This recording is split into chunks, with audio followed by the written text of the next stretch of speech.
Hello, Jennifer. Thank you so much for joining me on my podcast today. Hi, Mimi. It's great to see you.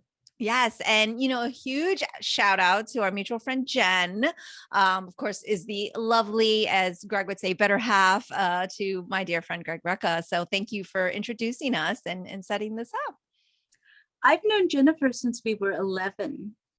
Wow. Yes. So childhood friends. A childhood friend. Like sisters, probably at this point. Yes. Yes. You nailed it. I think that's all just like amazing because I often find that my friends that I've known since my youth, like 10, 11, 12 and stuff, there's always a special connectivity that you could not talk for, months at a time and just pick back up. And it's a very different type of friendship than people that you are meeting like in your, in the last few years of your life. There's just something very special about sharing that time of your life together, I think. I know. And sometimes it feels not quite fair to the awesome people that we meet later in our lives. It's like, well, we're not going to go through the trauma of growing up. So I guess we're not going to be quite as bonded, but you're really neat anyway. No, it's true. There's something about figuring out who you are as a person alongside someone else. Absolutely. And how that changes over time with experience. And I think, like I'm sure there's like a million stories, but just like kind of sharing something simple, like a laugh over something no one else would find funny, but because you've had those shared experiences, it just makes such a big difference. So I love that we are so fortunate to have people in our lives for such a long period of time, because, you think back, like, how many people do you know from grade school? They're farther and fewer in between, but I mean, unless maybe you do have a lot more childhood friends than I do. I don't know. I've tried people I've been in touch with from elementary school. I've got Jennifer Van Meter and then two other friends that I'm in touch with, not super close with. And then I am still very close with a friend that I made in the 8th grade. Okay, well, that's a pretty healthy number. Have you found, because I am not a huge embracer of the social media, but I found that a lot of people have told me there was a lot of reconnectivity through things like Facebook and all of that. Like, have you found that those venues have allowed you to rekindle friendships, or is it just kind of like it's who you've kind of kept in touch with? I would say that social media has allowed me to get in touch with distant friends or acquaintances, people that I feel affection for that are never going to be in my life constantly, or maybe even on an intimate level. I find that when people sort of get roped into like actual phone calls and Zoom calls and other types of interpersonal conversation real quick with me, and we figure out like without discussing it, we figure out where our boundaries are. So I definitely, particularly Facebook, when it first started, put me in touch with a lot of people to say hi to. A lot of people's just, hi, I'm glad you're still around. Glad you're doing well. Right. Check a couple photos of, family updates, things like that. But I'm excited to get to hear about all of the really cool work that you do. And I will dissect your bio because I found it completely charming and fascinating and incredible. And you're going to have to actually educate me on each part of it. But I'd love to hear a little bit more first about like your background and where you grew up. And, as we're speaking, we are, celebrating AAPI Heritage Month. And so I just love to hear about your background. Well, I was born in Manhattan. I used to live at 100 West 96th Street. And I was born in the late 60s. So I was a child of the 70s in Manhattan for a while. And, Manhattan is, whatever struggles it has, it really is a melting pot. But my mother was a retired professional dancer by the time I got to know her. My father was a teacher and a playwright. He taught for several years at a school called Quintano's School for Young Professionals, which was, it was, I know that LaGuardia High in New York is considered the fame school, you know. Okay, yes. Okay, well, Quintano's was actually the fame school before the fame school, or maybe alongside the fame school. My dad taught a lot of high-powered people like Bernadette Peters and Patty Duke and Gregory Hines. And I was exposed early on to the arts as a way of life. And we briefly were bi-coastal, New York and California. And then by the time I was in 7th grade, we were out in California entirely. And I spent a few years growing up in Fresno. I like to say that's where most of the damage was done. And I stopped off in university to get a degree in anthropology. For a hot minute, we thought I might turn out to be a lawyer. But then I took a year off and wound up applying for the directing program at the theater school at the University of Southern California, where I was pleasantly accepted. And I started teaching pretty young. I realized now that I was very young when I started teaching. When I first got my first college instructorship, I was 24 years old. Mm-hmm. And I had a good time with that, and wound up teaching at Northern Arizona University, decided to go back and get a PhD. Didn't actually complete the PhD. I was in the middle of my dissertation when I got very ill. And by the time I was less ill, my brain had moved on to other things. So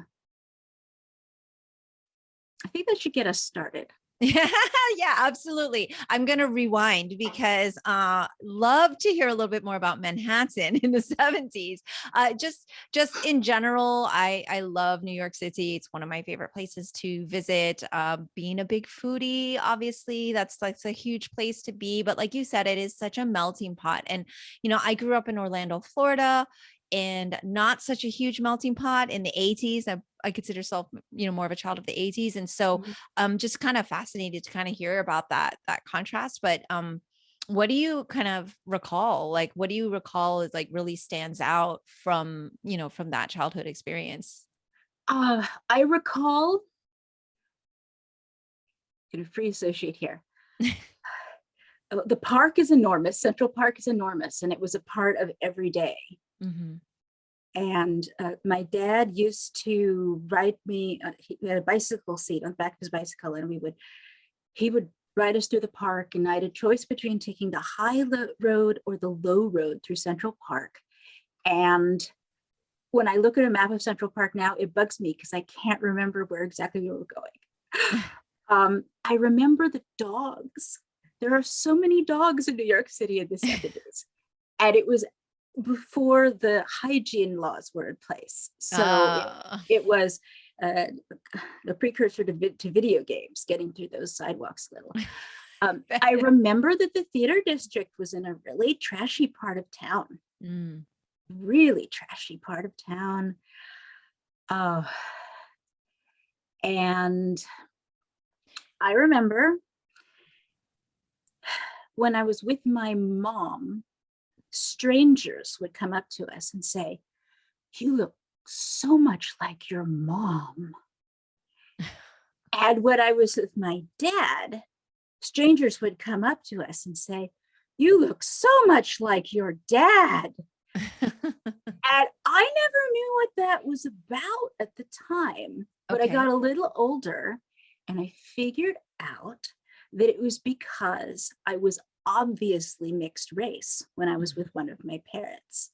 And that made people very happy in 1970s New York. So a certain kind of person was always running up to us. And I got some free stuff just for existing in the 70s. Wow, that is really fascinating, because I've talked to other individuals that were either mixed race or from different cultural backgrounds, and it's like, this is why I'm so fascinated, because depending on the time and the place, you could have remarkably different experiences, Right. and so I this is why I'm so fascinated by that you said, people were thrilled in Manhattan and, in the 70s to see that diversity. There's a gender element here, though, too, Okay. because I have an older brother. Mm-hmm.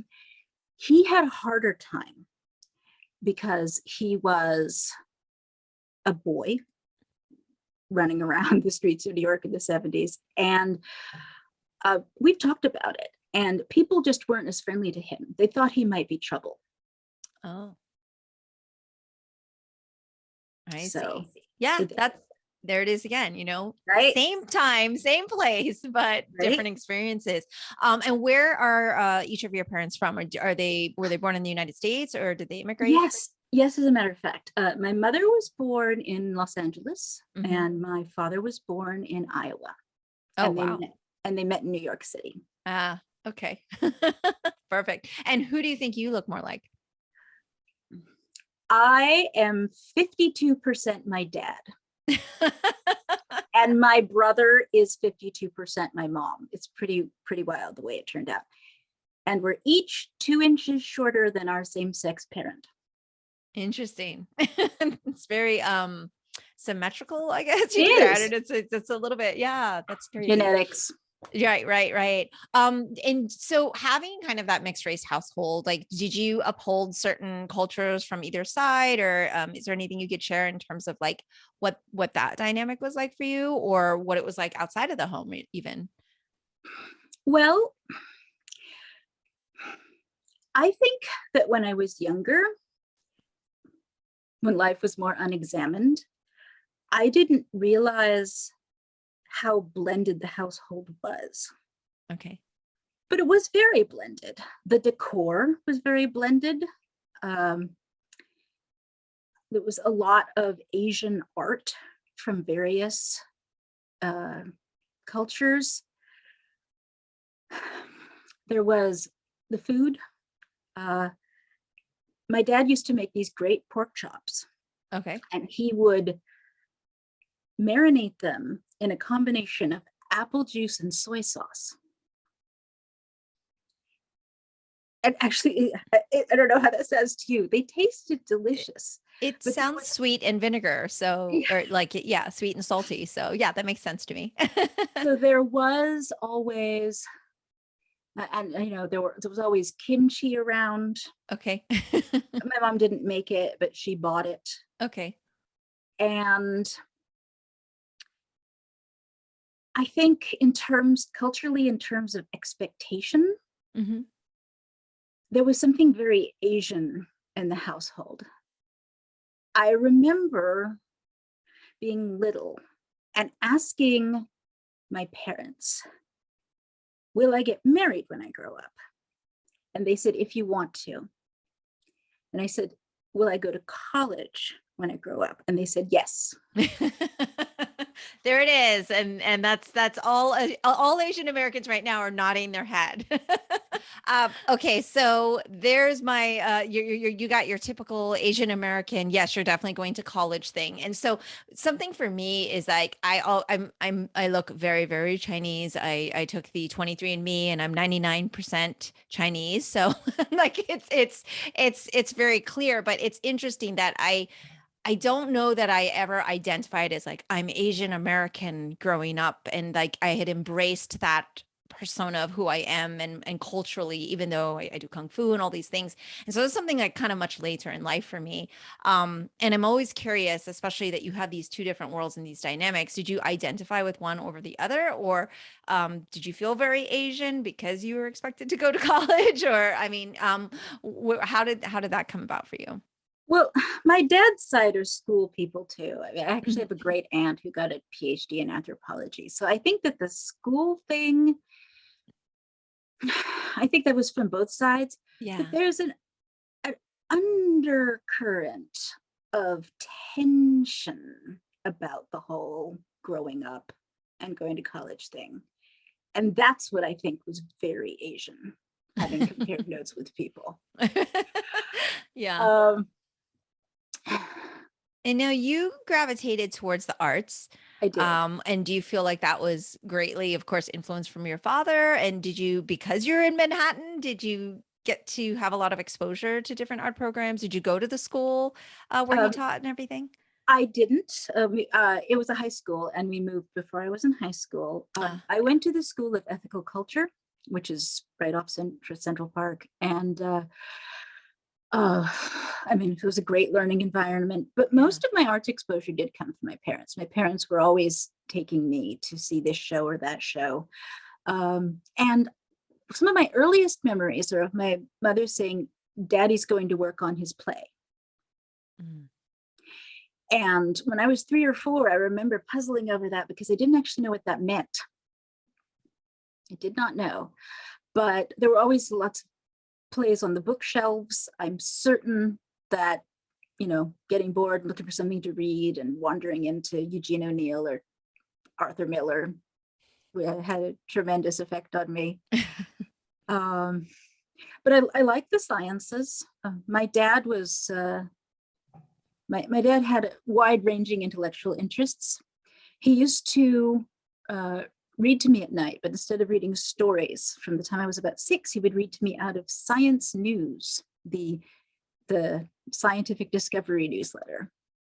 Nice. So I got to hear about all sorts of things that are now, of course, horribly outdated. I should probably get my own subscription to Science News.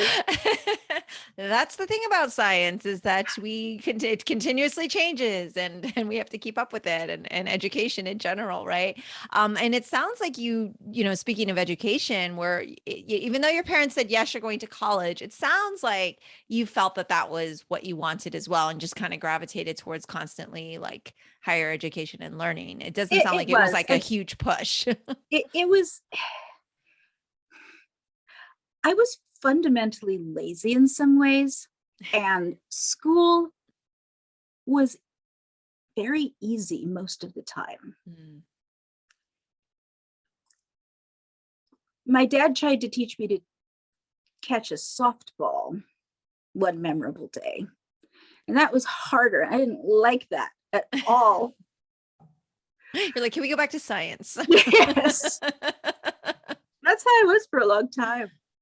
All right. Right. Wow. And so, you know, fast forward, you know, you have this kind of deep, you know, understanding of growing up in this place where, huge melting pot, lots of arts, lots of, I mean, when you think, I mean, when you just said Manhattan 60s, 70s, have you seen the show The Deuce on HBO? Like, you know, I haven't. Totally just in my brain right now. And for those that have seen it are going, oh man, like, you know, hopefully you weren't there, because of course it's like about the porn industry or whatever. And it's like, so it's just like showing all the grit and, you know, what it was like, but you're just kind of seeing that dynamic, and it's so alive. Was the contrast moving west? Was it the same? Because it seems like, you know, Los Angeles is not a sleepy town by any means. It's not like you, or you weren't you were in Fresno. We weren't in Los Angeles. We were in Fresno. We moved to Fresno. Okay. We moved to Fresno in order to get our arts fix. We would drive up to San Francisco, which is about a 2.5, 3-hour drive. Okay. So okay. So it was very different. Yeah. Fresno and California is where I became exposed to pop culture. Before then, everything had been the Metropolitan Museum of Art or the Metropolitan Opera or seeing something on Broadway. I moved to Fresno, and one of my first memories there, I was in 3rd grade. This is during the bi-coastal part. They enrolled me in school in California. And a girl came up to me at recess and said, "Hi, do you want to play Charlie's Angels?" And I didn't know what to say because I didn't know what that was.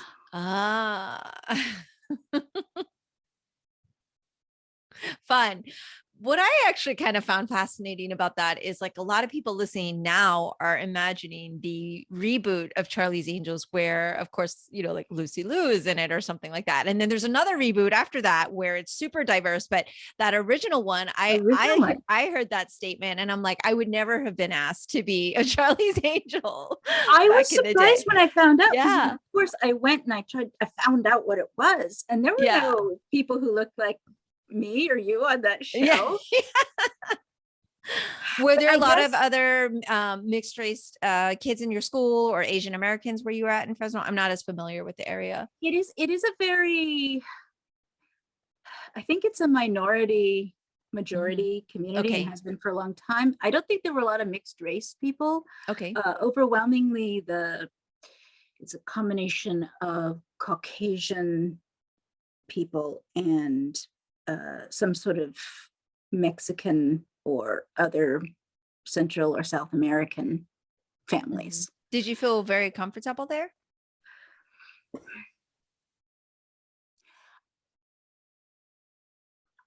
I was the only person who looked quite like me.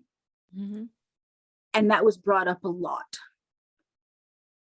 which is different from people trying to make me feel uncomfortable. Right. I don't think that anyone maliciously tried to make me feel uncomfortable. But in my early years in California, I heard the question, "What are you?" several times a week. Several times a week. The thing about what you just said was, and I think it's because you're a very nice person saying no one was being malicious. It doesn't mean though that it can't cause hurt or harm to one's soul or persona, right? Especially if you're young, right? You don't necessarily know how to take it. Like you, I don't think necessarily, well, there were times where people were making fun of me, but like you hear things like, oh, you know, where are you from? Or what are you? Right. All those questions. And while the intent may not be one thing, it doesn't take away from how it might have made you feel. And so how did it make you feel? Well, it made me feel conspicuous. Okay. And it definitely made me feel like it was unusual. And the thing is, on the inside, I'm not that unusual, but I think that because that was the feedback I was getting, I walked around feeling very unusual, both for good and for ill, for quite a long time. And that came to a head actually when I was at USC getting my degree in directing. Okay. Jump forward. Yes, definitely. USC was making a big deal about how they were one of the top 5 graduate theater programs. They were talking about it a lot. And when your faculty does that, it kind of gets in your brain. And, you know, you wonder who the other 4 are.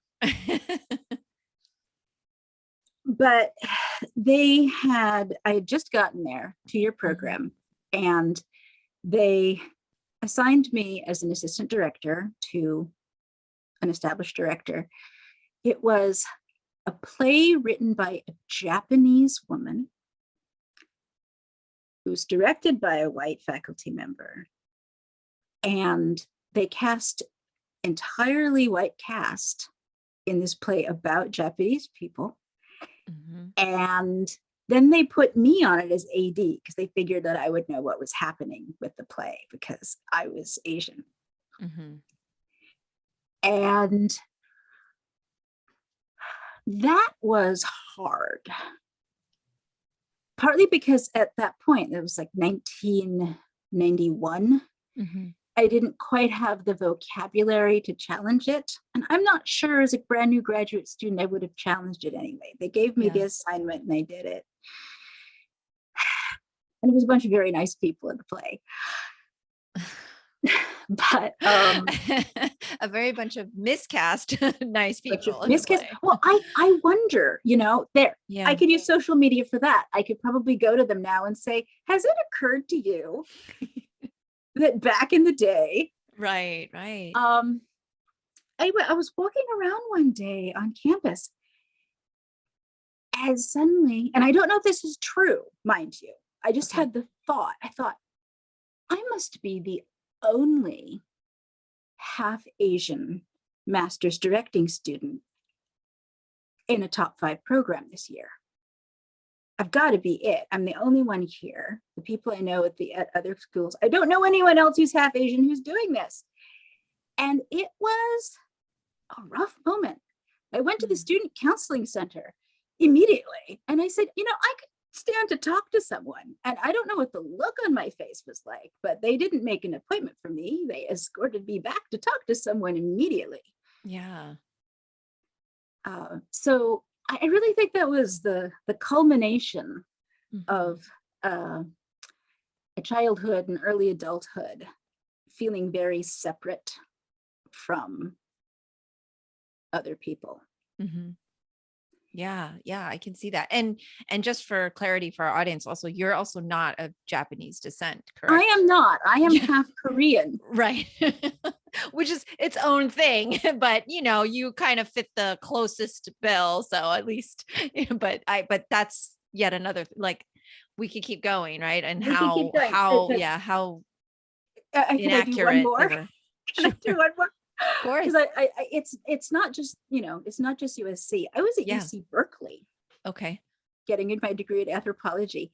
And they had a conference or symposium or something about Native Americans. And the day of, I was one of the people who was, I was dragooned because I was an anthropology student, helped set up and stuff. The day of, they looked around and realized there wasn't a Native American in sight. They had been invited a bunch, but none of us were. Yeah. But they turned to me, the faculty, and said, how about you work the registration desk? And I did. Right. And I greeted people, and the various Native Americans who showed up greeted me. That was the day that I found out that there's truth to a family legend. Joe Mosier supposedly ran away from Iowa to join the Indians. Okay. This was a thing.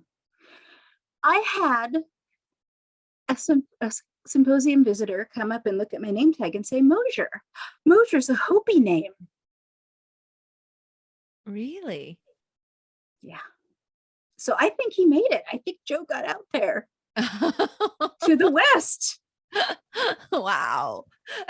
So what turned out to be like kind of a faux pas thing to put you at the desk ended up being like, well, there's some connectivity, but that's the whole point too, right? Oh, you're ethnic, so close enough. Right. So what is this story? It's like close enough. And then I also found the connection. So, these things are a mixed bag. I'm lucky. I have never lived any place where my race made me miserable. Yeah. I've only been where it made me conspicuous. Yeah. But I mean, and regardless of, because of course we could all say like, okay, there's so many people who have horrible these experiences, but your experiences are still your own and still very real and still very impacting, regardless if they were positive or negative, or, because the fact that you had to walk around for such a long time feeling unusual because people were asking you, what are you? It's still, sad. It's still like sad for a young person to have had to gone through that. And you hope that with time, like science, where we learn that now we learn that's probably not a great question, because these things can have long lasting impacts. Now you obviously are a very functioning and like contributing member of society and have done quite well, but that might not be true for someone else, right? With less support or a different persona or a different lifestyle, or, and all of these things. And so you do all these wonderful programs and get all these excellent education. Talk to me a little bit about the theater and what that means to you. And of course, fast forwarding how that plays into the work you're doing right now. Okay. Well, theater is the laboratory where we go to make sense of things, I think. I think it's a wonderful conduit for understanding the world. And boy, is there a lot of world to understand. It feels like, especially right now. Absolutely.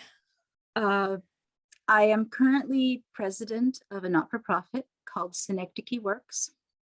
And our first project that we started a year ago is a playwriting fellowship named for my father. It's the Frank Moffat Mosier Fellowship for Works in Heightened Language. And are you familiar with heightened language? I am not, so please educate me. For years and years and years, heightened language meant Shakespeare or Moliere. Okay. But in the 20th century, particularly the latter half, the definition expanded. And now it has to do with figurative language, poetic language, verse. Okay. It doesn't have to be Shakespeare.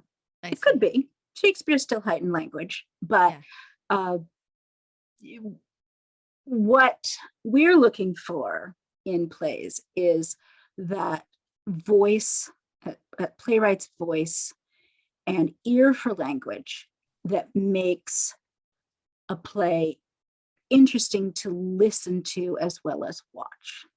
Mm-hmm. My bias is very strong.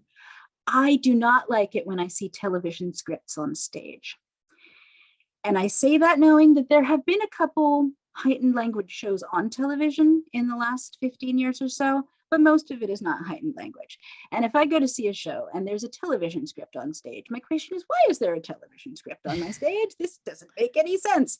I want actors to use the skills that they work for. You know, they go to school and they train and they learn scansion, the rhythm, they learn text analysis. And it's a beautiful thing when a trained voice gets started speaking. So my dad wrote in blank verse. He wrote in heightened language. He also thought in verse and heightened language. Often when he was speaking, there would be a cadence to how he spoke. Particularly the more comfortable he got. It's almost like when he was trying to be on his best behavior, he was more final and clipped and not as florid. But once he got going, it just flowed out of him. And originally, it's like his own accent. Yes, it was. It was like his very good. That's true. Never thought of it like that. So he died in 2014. And around 2012, I had the idea to start the fellowship while he was still alive. We would not have named it for him at that point. But then he got sick. His cancer in remission came back and he passed away. And he was a better editor than I am. I lost my awesome editor. So the project kind of went on the back burner for a while. In 2019, my husband and I started Synecdoche Works with an eye towards having more control over where we put our charitable giving. And then in March of 2020, in this country, the coronavirus became a factor and impacted the arts very heavily, which is as it has around the world. But I say that because I know that's when I became really aware of it, is March. And after about a year of observation, looking at all the difficulty theaters were having and actors were having, playwrights were having, I thought, this is not the time to lean back on arts funding. We need to go back in. However shocked we are by what's going on in the world, we need to go back in. So we set things up. We did a call for submissions. I thought we might get 60 to 80 plays our first year out. We got 365 plays. Nice. Which was great and really time consuming. I was going to say, who has to read all the plays? I read all the plays. Yeah. Wow. I did. I read all the plays. And this is where the PhD studies really came in handy, because I passed my orals. I easily read 365 plays preparing for that. So I saw that digital stack and I said, I could do it. But we also had readers. We had community readers. We had some professional readers. We had our board members. Yeah. And got a diversity of opinion. And then tried to figure out what we're going to do, because we originally announced a fellowship, but there were so many good submissions, we wound up giving out awards to 1, 2, 3, 4, 5. I think it's 12 people of varying sizes. Nice. I love that. Can you tell me what synecdoche means? I can. Synecdoche is a literary device that is when you take a part of something to represent the whole. A classic example is all hands on deck. If you were very literal, you might hands on deck means people on deck, but you're using the hands for people. We settled on that name because my husband and I use synecdoche a lot in our marriage language, in our home language. We have cats, and the cats have feet. And one of us will say to the other, "Have you seen the feet? It's time to feed them." And stuff like that comes out of us. My husband has a degree in linguistics. Okay. So he's very wordy as well. Right. So it's a very eloquent, high vocabulary household that you live in. It is. I found that people either know what synecdoche is because they've had to study it and they're like sick of it, or they've never heard of it before, and either is fine. I feel like some of it may be way, like even when you said heightened language, I'm like, oh, right, of course, Shakespearean, like it like clicks, but it's so way in the back somewhere in your files of things. I always think, oh, if I have like a computer, X amount of RAM or memory or something, like in order to bring more in, something gets deleted or at least stored like really, really far back or something. And oh man, there's just so much to learn. Always so much to learn. So much to learn and so much that we will never know. Exactly. I definitely echo that sentiment. I have to ask you, because one of the things I really loved in your bio was that you are a magician member of the Magic Castle in Hollywood. And I would really like to hear more about that. Okay. I am a magician member of the Magic Castle in Hollywood. And it came about in a somewhat unusual, well, is there a usual way to become a magician member? Okay. The first Broadway show I ever saw when I was 4 was The Magic Show, the music by Stephen Schwartz, and it was a vehicle for Doug Henning, the magician. Okay. And that thing stuck in my brain. It was an amazing world-class magician, in this Broadway musical. And so magic was always cool to me. It was never nerdy, like it was the thing to be avoided. But it never occurred to me that it was something I would want to do until I was teaching at Northern Arizona University. And I had a student who was a national grade, national talent, and proved to be an international talent with birds and cards. And talking to him, I was reminded how interesting I found magic. Kept that on the back burner. Started doing my PhD research in vaudeville. Ran across a certain number of magician information there. But what clinched it was I wanted to get into the library at the Magic Castle, because Milt Larson, who owns the Magic Castle, who started it with his brother Bill, is a collector of old theater memorabilia, and not just tchotchkes, like diaries and collections of scripts that were submitted but never produced. It's this treasure trove sitting there in Hollywood. Yes. And the librarian at the time, his name was Hal. Hal has since passed away. Knew that I had the permission of the owner of the Magic Castle to walk around the place, because I had facilitated an introduction and we had hit it off. And because he collected all this stuff, he was excited that I wanted to look at it. But Hal was very unhappy at the idea of a non-magician getting into the library.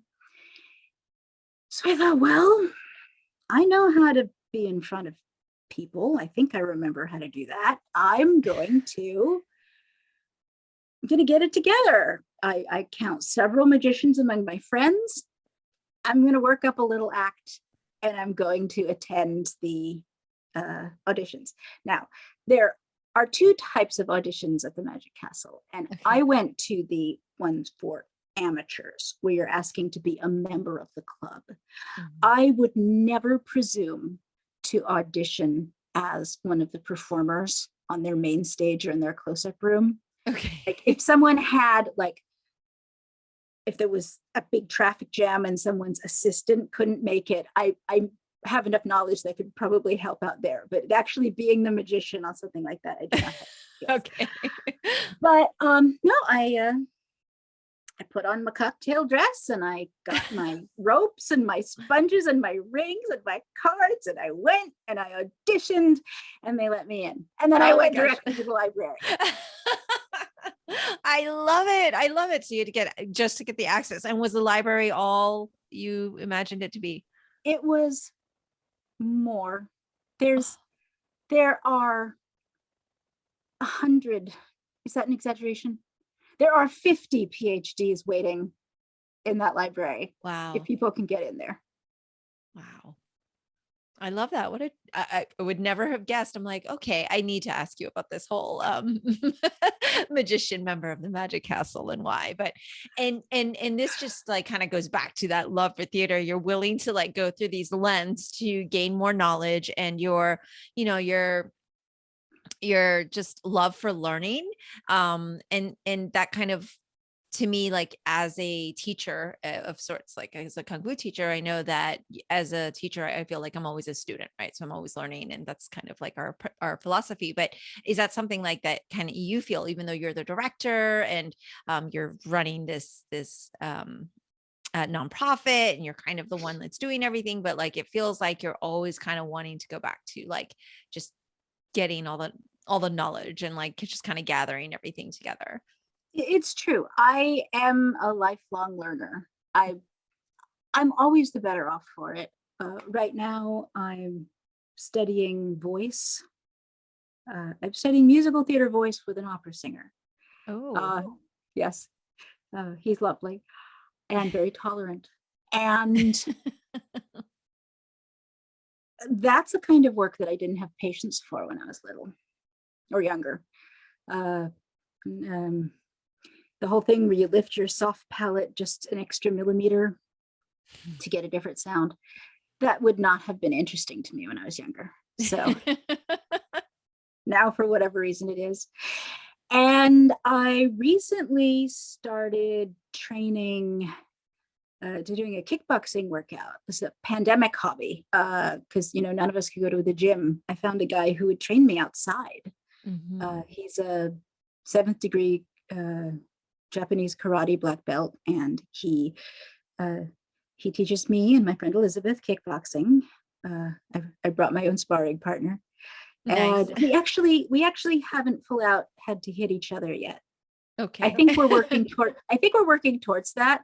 And I'm actually afraid because Elizabeth is very, very, very strong. But that's he's the only teacher I've ever had who will hit me in the head if I do something wrong. He doesn't hit me very often, but if I drop my guard, I get a little. Yeah, you're gonna get the check. It makes sense. That language is familiar to me.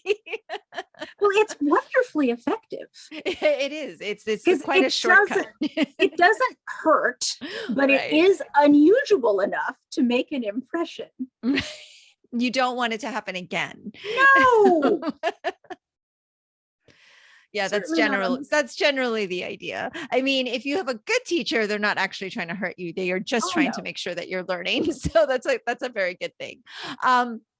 I did also want to ask you about one other part of your bio, which Sure. I found really interesting, was that like just the way you phrased it, which is that you proudly lost money on commercial entertainment. And I found the word proudly to be the interesting adjective there. So I'd love for you to share a little bit about that. And of course that, fast forward and like kind of ties you into the work that you're doing now, I'm sure. But tell me about that. This also was pandemic response. Right. The sky was falling. There was no work for actors. And a gentleman here in San Francisco had run a for-profit theater for a number of years here called the Speakeasy. And it was an immersive theater experience where you went in and there were different scripts.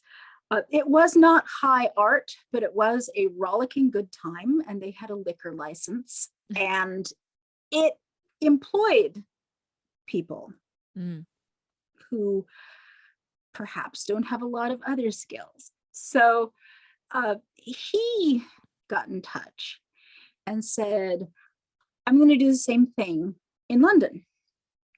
I found a space. Londoners seem to like to drink. It seems like we're gonna, seems like numbers are going down. Actually, I made that up. Numbers are going down. That's a rhetorical gloss that we use now, right? At the time, he said something like, seems like COVID's getting not so bad. So I'm going to do this in London. Would you be willing to invest? Because I will have a show up and we will employ actors. And my husband and I thought, well, sure, let's give that a go, trying to open something up that has a chance of running with lower tourist capacity, because again, liquor license. Let's give it a shot. So we did put some money into that project in London with all the goodwill in the world. And then Delta hit. And that money is gone. It was edifying. I watched it leave. Because I had access to the receipts and the books. I thought, wow, I've seen shows do poorly. I have never seen money disappear this quickly before. This is astonishing. But it gave me a great sympathy for what honestly much bigger players went through. Of course, some of them managed to get shuttered venue grants in the millions, and they're just fine now. But we tried to help this little teeny part of the industry, and it failed through absolutely no one's fault. Well, that is unfortunate. Oh, it's okay. I am sad that it doesn't have a happy ending, but I had to ask because in your bio, I was like, proudly lost money. I mean, how can this be? But it definitely just shows, the type of person you are and your husband to be just doing this stuff to just promote theater and the arts and playwrights and actors and musicians and authors and everything. And so is there anything else you want to share about Synecdoche? Like, is there anything our listeners, I'll list the website, of course, and everything, but is there more that they can kind of learn about it or be involved in any way? We are a new organization, and my husband and I have provided the seed money and will continue to donate to it. But we are hoping to expand. One of my father's former students donated some money. We have a couple friends who donated some money. The next step is to get money from people who we don't know, but who like what we're doing. And that is the idea is that if it's a good idea, it won't be just us. I think it is a good idea. The diversity of plays that we are supporting is tremendous. And our goal is to take very early plays, baby plays, little baby plays that need to grow up, and give playwrights access to, we sponsor actors and the director, and we have a reading and workshop process. And the goal is to essentially set the playwright on the next part of their journey. For instance, we just had a reading of a wonderful play called Seahorse by J.C. Pankratz, which is about a trans man who goes off his medication to try to have a baby with his deceased husband. Yeah. And it's a beautiful play. The poetry in it is exquisite in places. And all of the language is good. That's so rare to have something be good all the way through when it's brand new. Anyway, we had a reading, and someone who came to see it is a director and is interested in it. So now they're talking to the playwright about getting a little production up, and that's the outcome I'm looking for. Yeah, yeah. So they're just trying to be a conduit for to move works from this very early development into the next phase. Yeah. Well, I love it. I think it's important work, because especially in just mainstream education, it's unfortunate, but like arts are one of the first things to go, apparently. It's They are really crazy. And exercise and fitness, all the things that are like good for your body and your mind. Like right. all of that's, that's all the the first stuff thing that to is required so that you can use go. the core curriculum. Exactly. Yeah, we don't need any of that. We don't need kids to be moving around. They should sit down for 10 hours a day at least. Because at least in a lot of art programs and, whether it's music or whatever, there's a lot of movement even involved in that, right? It's not Yes. just like stationary, so I think that there's so much to be said for it. So I think any promotion of the arts is absolutely commendable and admirable. So I'm grateful to know you, and that, and think it's amazing that what you guys are doing over there. Well, thank you. We are compelled to do it because of our politics, of course. We were doing fine. We already had bought our house. We're enjoying our lives. And my husband is in tech. Mm-hmm. And we are among some of the many, many people here in the Bay Area who sort of wandered into some tech money. And I call us, the collective us, we are tech locusts. We eat everything. We eat the houses, we eat the transportation, we produce, we ask for people to come work for us, but we don't give them anywhere to live. It is increasingly embarrassing to live here in the Bay Area and be part of the tech community. So, if you're going to be a locust, there has to be a flip side. I love that you're talking to someone who lives in Florida about being in an embarrassing area. Yeah, how is that, by the way? We generally win in not a good way. Wow. It's challenging. It's really challenging. I just had the last podcast I did, and, kicking off AAPI Heritage was just kind of recapping that last year. Whereas last year I started the petition to include AAPI history in our education here and try to fight for that. And that was a tough journey. And it continues to be a tough journey because, of course, the bill didn't go, but so it's just constant. And then you see the bills that are going through and being signed, and just wondering how and why this is happening, and that there has to be a reprieve. There has to be a breaking point to the kind of the madness, and just the negativity. Right. But Greg's always like, we're going to airlift you out of there. We're taking you away. I said, this is your fault. You made me an activist, and now I have to feel like I have to stay and fight all the time. And so now I really can't go anywhere. So, yeah. Yeah, no, it's, things have changed a lot in just the last few years. Yes. My mother is still with us, and she used to live in New York City. As I said, it's where she met my dad. And I was talking to her about going back for a visit, because sometimes we go for a visit. We have a little bit of family left. We have friends there. And she told me just last month that she doesn't think she wants to go to New York this year. because of the violence against Asians. Mhm. And I resisted that idea. He said, Mom, do you really think the racists should get to control whether you visit New York? And after that conversation, that guy went around and punched or stabbed. Yeah. Yeah. Was it 7 women or 9 women? Yeah. It was multiple. Yeah. It was more than 6. And she said, I really don't think I want to visit New York this year.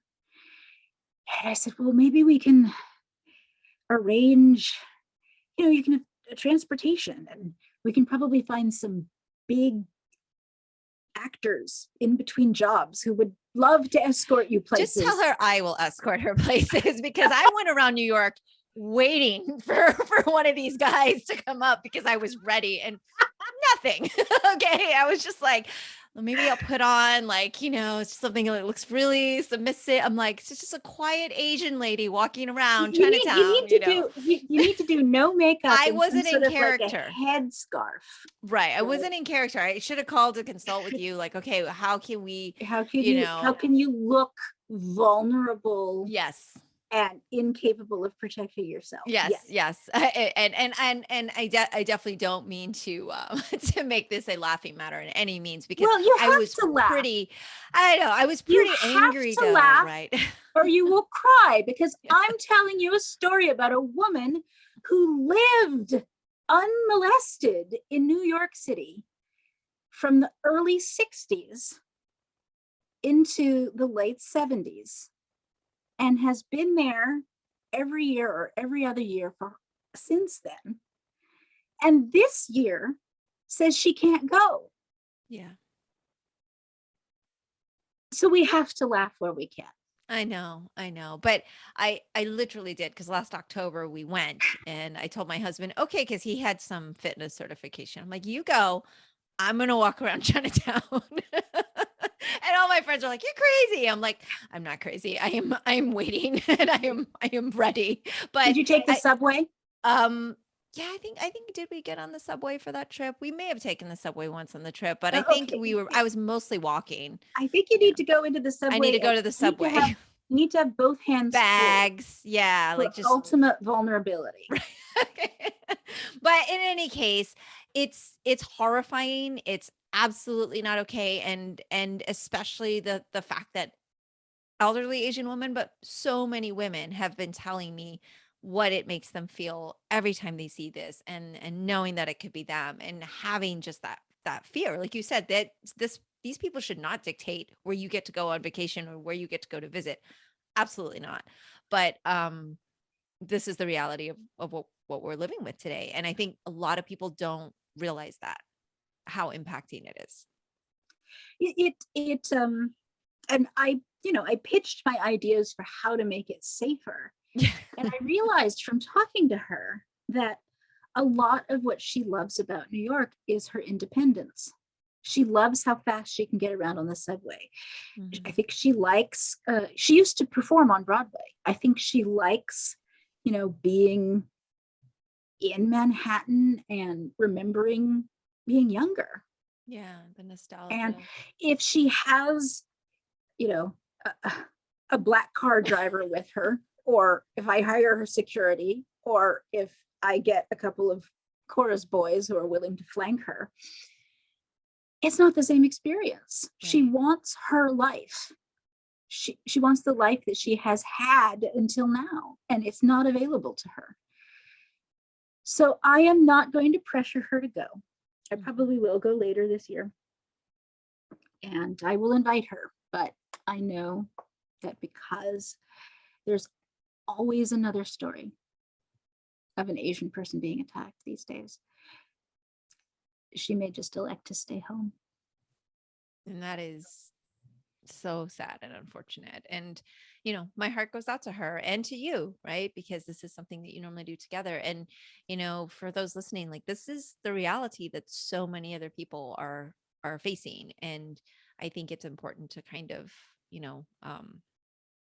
talk about it, because I think a lot of people just, oh, that's just like a YouTube video, or that's just a thing. And they don't realize how impacting it is for so many people, and the fear that it is causing. And it definitely needs to stop.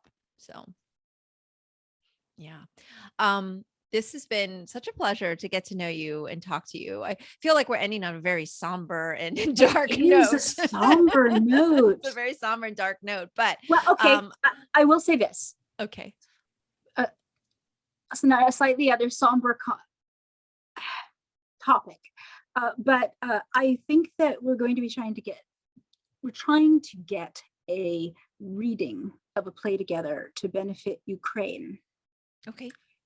And if you would like to be involved, or if you know people who would like to be involved, I hope you'll let me know. Absolutely. Absolutely. I thank you for sharing that. And I will list anything here for our listeners so that they can link and get involved in anything that you've heard throughout this conversation that you want to. You take donations at Synecdoche? We do. Like it's a nonprofit, so we are a 501c3. So if you do your taxes in America, you can deduct your donation to us. There you go. There you go. And the work that you are doing is very positive. So we are, of course, ending on that positive note, but thank you for sharing the work that you're doing and for sharing your story, and, just giving us some awareness about what's been going on with you and the world that you live in, and a little bit about your background. I enjoy getting to know you. So hopefully maybe we'll have this conversation again and go to part 2, but I would love to speak to you again. Thank you so much, Jennifer. So lovely to meet you, and we'll talk again soon. Okay. Thank you, Mimi.